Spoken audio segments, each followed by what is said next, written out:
For the moment, we shift our focus away from the conflict here in Kiev to the 2022 Winter Olympics in Beijing. The Games have finally kicked off despite all the calls for boycott that we've seen over the past few months, China's ongoing human rights abuses, the protests by Chinese citizens living in exile. And yet this evening, the Games were inaugurated in a lavish ceremony attended by at least 20 heads of state, the President of Russia, the Emir of Qatar, the Crown Prince of Abu Dhabi, and the Prime Minister of Pakistan, to name a few. We hope they took all the necessary precautions because the Wuhan virus has breached the Beijing Olympics bubble. 308 positive tests have been reported so far, 308 cases linked to the Winter Olympics inside the Chinese closed loop. But the organizers continue to stress that the Games are absolutely safe.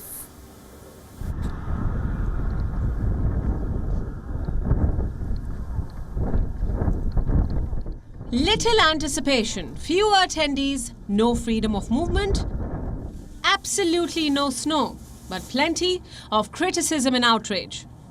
That's how the Beijing Winter Olympics kicked off. An event China expects will whitewash its image and distract the world from its human rights abuses. But the light show and high-profile visits in Beijing were overshadowed by protests all over the world. From Japan to Switzerland to the United States and India, demonstrations are being held the world over. In Tokyo, protesters were seen rallying outside the Chinese embassy, slamming China for the persecution of Uyghurs, Tibetans, Hong Kongers and Mongolians. チベット、南モンゴル、香港、ウイグルで大変な弾圧を受けて毎日たくさんの方が苦しんでいる中での中国でのオリンピックは反対ですので今日ここに来ました。 In New Delhi, Tibetans living in exile staged a similar protest outside the Chinese embassy. They held placards denouncing the Genocide Games. They also burnt the Chinese flag. It's unfortunate that CCP, which is responsible for the gross human rights violation, is hosting this sports event, which is supposed to be held in a country which is free, which respects the democratic system, which respects the spirits of this game.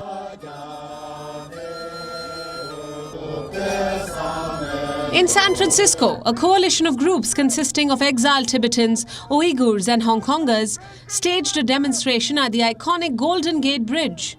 They urged people to not watch the games and asked athletes to decline the medals.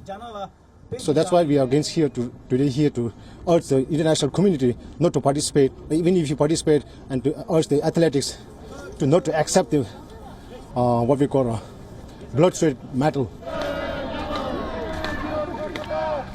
In Lausanne, Switzerland, Tibetans living in exile march outside the office of the International Olympic Committee, accusing the Swiss-based organization of complicity in China's crimes.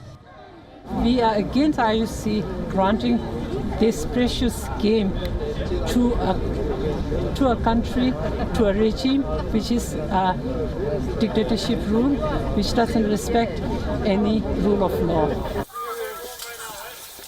Back in Beijing, the chief of the IOC, Thomas Bach, remains unmoved by the criticism. He was seen relaying the Olympic torch himself.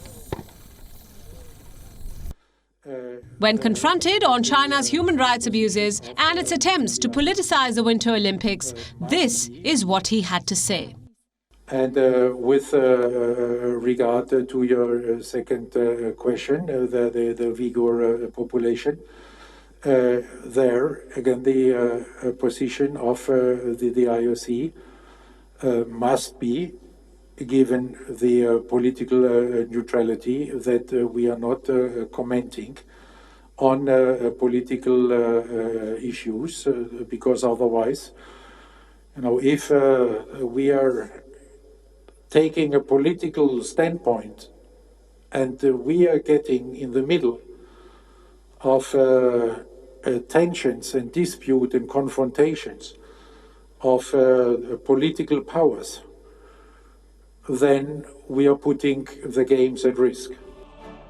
This denial is not limited to China's crimes. It also extends to China's virus. It has breached the Olympic bubble. New cases are being reported each day. Athletes, staff and organizers, they're all getting infected. The total tally of positive cases has now risen to 308. Yet, the IOC chief says that everything is in place for a safe and successful Winter Olympics. He also says that the Games will change the scale of winter sports forever. Change for better or for worse. This the IOC chief did not clarify. Bureau Report, WION, World is One. WION is now available in your country. Download the app now and get all the news on the move.